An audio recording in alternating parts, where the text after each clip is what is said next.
భరించెను.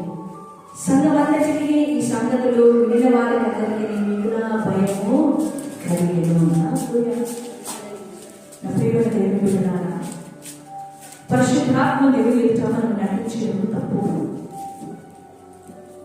పరిశుద్ధాత్మ దేవుడు హృదయాలను పరిశోధించే దేవుడు, అన్నీ ఎరిగిన దేవుడు, సర్వాంతర్యామి, అన్నీ తెలిసిన దేవుడు. అందుకే వాక్యం చదివిస్తుంది, నీకు తలపు పుట్టక మునిపే దాన్ని పూర్తిగా గ్రహించగలిగిన దేవుడు. అట్లాంటి దేవుని ఎదుట నువ్వు ఇంకెంతకాలం నటిస్తావు? ఇంకెంతకాలం దేవుడు అబద్ధం చెప్తావు? ఇంకెంతకాలం దేవుడిని మోసించాలని చూస్తావు? ఇంకెంతకాలంలో దేవుని ఒప్పుపెట్టు వస్తావు? అననీయ సభ్యురాలు వారి జీవితాన్ని అర్థాంతరంగా ముగించుకున్నారు. ఎందుకో తెలుసా? దేవుని సన్నిధిలో అబద్ధమాడారు కాబట్టి, దేవుని ఎదుట నటించారు కాబట్టి. ఈరోజు నువ్వు కూడా దేవుని ఎదుట నటిస్తున్నావు.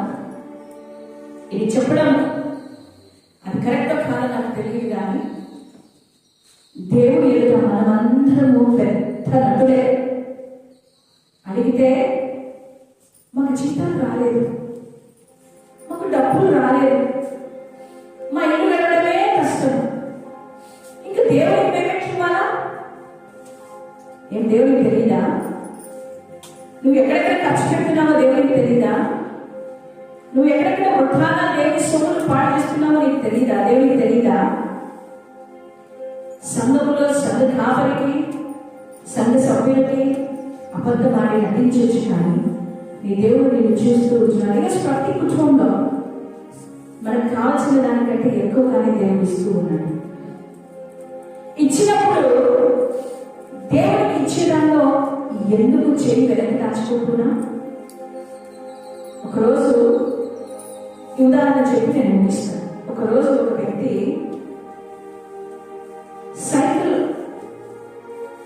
లో పనికి వెళ్తూ ఉన్నాడు. చాలా కష్టపడుతూ ఉన్నాడు.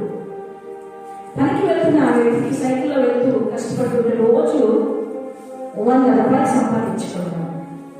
నెలకి ఎంతమా? 3000 రూపాయలు వచ్చినప్పుడు ఖచ్చితంగా దేవుడి భక్తితో నటించి కూడా యథార్థంగా వచ్చి దశమ భాగాన్ని దేవుడికి ఇచ్చి వెళ్ళేవాడు. కొంతకాలం ఆ రీతిగా ప్రయాసపడ్డాడు. దేవుడు అతన్ని చూశాడు. అంత భక్తిగా నటించకుండా యథార్థంగా జీవిస్తున్నాడు. నేను ఆస్వాదించాలని మనకి